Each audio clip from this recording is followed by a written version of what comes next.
Hey everyone, welcome back to a new malicious compliance video. I hope you had a great day. The first story is called He Demands It as of X. So a while back I had to submit a dive permit for some work we were doing down the port. I have a good working relationship with the safety officer there that handles all these. She had gone on her yearly leave, so permits had to be lodged with another safety rep who was well known to be difficult. Anyway, emailed off the permit to him. About an hour later, I received a very angrily worded email from the guy handling permits, which explained my permit was denied, as the permit clearly states that all permits must be faxed and must include our safety plan.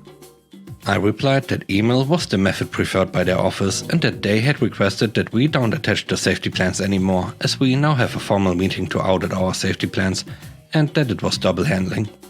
He replied with, "I don't care, the permit clearly states this. This permit is denied, submit a fresh permit."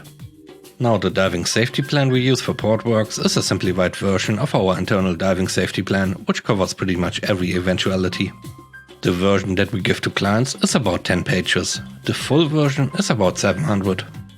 I filled out the permit, pulled a paper version of the safety plan and loaded it into our fax unit and hit send. My boss raised an eyebrow and asked what I was doing.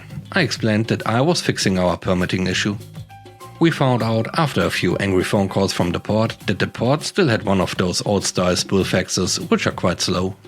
They had tried to disconnect the transmission, but our machine was set to automatically resubmit, and I lied and I told them I don't know how to turn it off.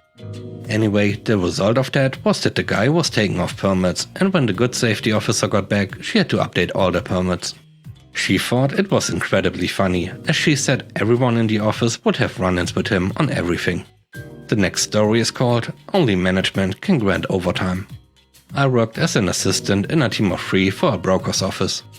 When I got hired, I was told that since it was a family business, everyone was expected to make sacrifices, which sometimes meant that overtime was needed. As I came to learn, sometimes was just a way of saying every other day. 2 months in, I realized that most people in the company worked at least 5 to 10 hours of overtime a week, completely unpaid. After a particularly hard 10-hour day, for the 4th day in a row, I went into my boss's office and asked how overtime requests worked. She mentioned that the rule was, if we give you a task that needs overtime, we will let you know. She then clarified that unless she'd okay that overtime was needed at the beginning of a client request or task, then we could assume we would not be paid any overtime. For the next week, I would receive extremely complicated client requests from our boss that would force me to stay in the office until 7 or 8 PM. We start at 8:30 AM. When I asked our boss, she would just say, "I don't know what to tell you, I did not okay the overtime." Okay then, so it's gonna be like that. For the next month, every time I got a client request, I would analyze how long it would take. Most of the time, if I got a request before 2 PM, I would be able to complete whatever they asked for before my scheduled time to leave, 5 PM. If I got a very complicated task, then I would probably need to finish it in the morning. Of course, my boss never stated that any client request or task required overtime. These would go like this. I would say something like, "Oh, this looks fairly complicated, boss," while looking at the clock reading 3:45 PM.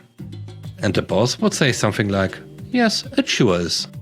So, nothing special about this? Okay then. As soon as 5 PM struck, I was out the door. The client really needed this done today? Well, I guess it could wait, seeing as the boss did not mention overtime. The client in a different time zone was mad because nobody picked up the phone after 5 PM? Well, I sure am glad that the boss stayed until 9 PM solving his request. What's that? It's 4:30 PM and a client will lose hundreds of dollars if their request is not solved by tonight? Sure thing, I'm not authorized to work overtime, but I will put you through to my boss. In the 5.5 months that I was there, I never once heard my boss grant anyone overtime. I guess in her mind you can expect workers to work 60-hour weeks and come in on the weekend, but not compensate them because I did not approve it. The third story is called Due at 5 PM. I work as a remote system engineer and I work with project managers. We have these timesheets that have a deadline of Friday at 5 PM. And although they have a Friday deadline, the PMs don't ever start working on them until next week. Pretty pointless, but I submit mine a little early, around 4 PM. And the project manager whom I worked with really liked it, as she could fill them out and get them done. She was the only one who was actually doing the billing on Friday right before she left for 5.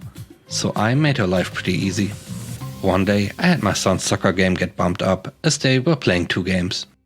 So I gave my project manager a heads up as I was pretty booked solid and wouldn't have time to work on the timesheets. I told her after I got back home I would put them in later tonight. She was like, "Oh, that's perfectly okay, sweetie." I submitted the timesheet around 7, thinking all is good. I get a call from my boss, whom I will say is usually quite chill. He was telling me that the PM complained to her boss and he is hearing it. He was very nice, but told me that I must follow the company policy of timesheets being in by 5. That way he didn't have to hear about it and I'm good. So remember how I said I submitted them early? That courtesy has expired. The following week I get a ping from my project manager at 4:30. She is asking if I submitted my timesheet yet, as she is looking to leave a little early. I told her I did not and I'm following the policy of getting the timesheets in by 5 PM. What I did was have my timesheet saved as a draft, but wouldn't actually finalize it until 4:59. I even pinged her and told her timesheet is all in, so then she had to stay later as she was always insistent on doing billing on Friday. One week she asked me pretty please if I could fill out my timesheet a little earlier, as she was going on PTO and was leaving early on Saturday. I'm thinking, not my problem, but I said in my happiest voice, I'll try my best. I submitted it at 4:57. Eventually she complained to her boss. My boss talked to me and mentioned it. However, my boss said he is technically submitting his timesheets on time, and he showed out the PM's boss. I didn't hear it, but he told me all about it. The PM eventually got fired. She was a pretty bad project manager. And as I do my timesheets on a Friday, this memory pops up from time to time. The last story is called "Don't Walk on My Property." This one goes back to the previous neighborhood our family lived in. It was a really nice, quiet horseshoe-shaped street, but it had no sidewalks. When my wife and I would walk the dogs and our kids, we would have to walk in the street. This was not a problem unless a car came and we would have the kids step aside into the grass to stay out of the street while the car passed. The neighborhood was built in the 80s and many residents are original owners. Mostly nice, but of course we have some nasty humanoids among them. One neighbor in particular seems to always have to say something mean when we go by. She is a deacon at the church my family goes to and is the type to be religious for face value only. One day in particular she yelled at us for allowing our kids to step in her grass while avoiding a car in the road, and I told her that they were just stepping aside until the car passed. She got overly angry and started spraying her hose at us and screaming like a banshee. We hurried the kids away and told them they did nothing wrong and from now on we will walk on the other side of the street. About 2 weeks later, she and her husband got a new shed installed at their house and had to have their property surveyed for it. As I drove by, I noticed something. The front property boundary was about 10 feet back from the road. The houses on their side of the street all day a little farther back. I had a friend who does surveying come out and do our property, and sure enough, our boundary was about 3 feet from the road. We did some digging through the archives at City Hall and found that the neighborhood was permitted and designed to have a sidewalk that ran the length of the horseshoe on her side of the street. The 10 feet right-of-way was designed to have curbing, grass and then a sidewalk. So I did what any sane person would do in this situation and I contacted the township to have a sidewalk put in. The township notified all residents of the request and held an open hearing for it during a township meeting. Some of the neighbors showed up in support of it, most didn't care, but that nasty woman showed up to protest it and raise all hell. A month later they began excavating for the sidewalk, and when they got to her house she had planted a big landscape piece with flowers and shrubs and a tree right in the way. The township told her to remove it. She didn't. They fined her and removed it themselves. The best part of the story is that 2 weeks after the sidewalk was finished and in, we listed our house and moved to another neighborhood.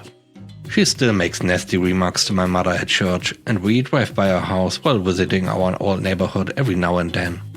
Thanks for watching the video. I hope you enjoyed it.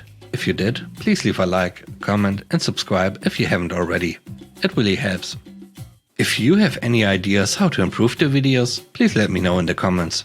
And now I hope you have a great day. Stay safe. Bye bye.